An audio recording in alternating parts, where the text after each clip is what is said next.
To get started on this exercise, locate the Fire Statistics data file inside of your project resources. For this first exercise, we're going to be creating a pie chart. So all of the data is going to come under this first section under this data file. To get started, let's go into Adobe Illustrator and create a new document by going to File and down to New. Now, as far as the title of it, we can simply call this the pie chart. The size of it will be 10 by 10 inches square. We only need one artboard with no bleed, but under the advanced settings, make sure we're working in RGB color mode. This may give you a simple warning, but that's okay. We're going to keep it for this for now. When we say create, this will give us our work area to work in.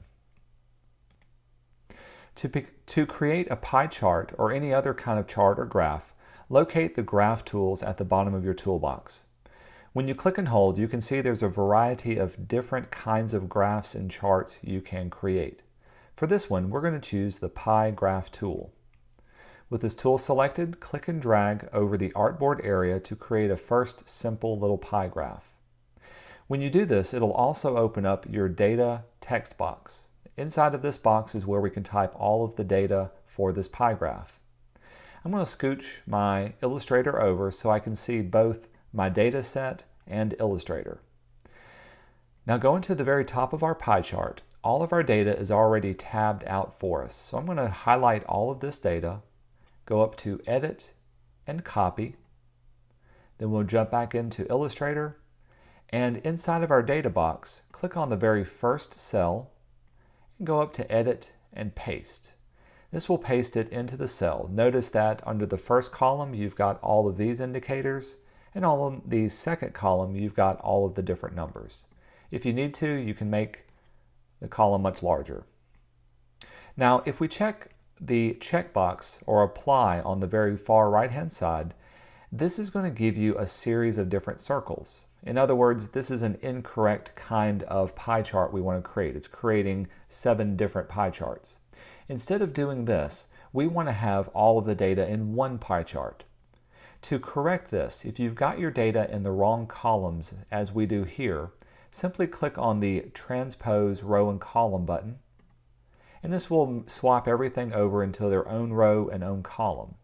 Now when we click the checkbox, you can see it creates a pie chart exactly the way we want it to see. We'll move this back over.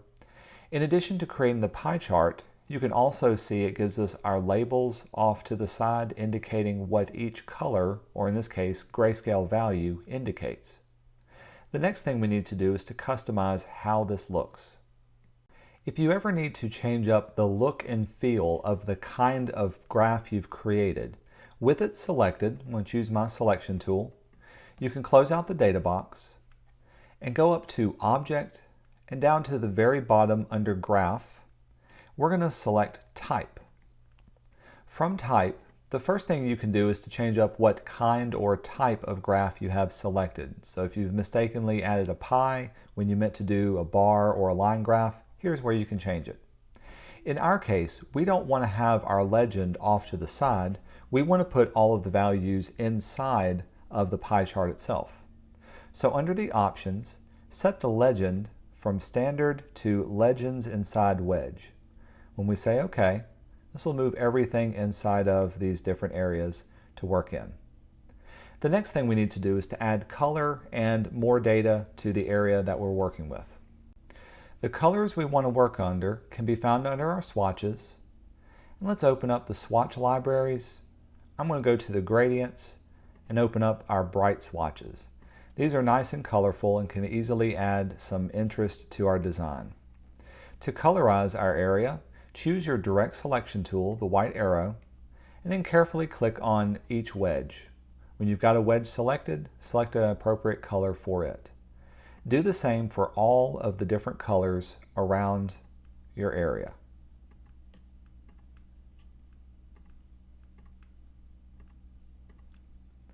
Now with they're all selected, we can also click on the text and start to redefine and define the text. In my case, I want all of the text to look exactly the same. So instead of using my direct selection tool, I'm going to use the group selection tool.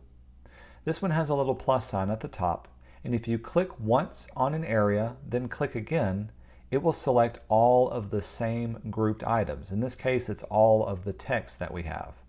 With everything selected, let's go up and find a font that will easily be readable.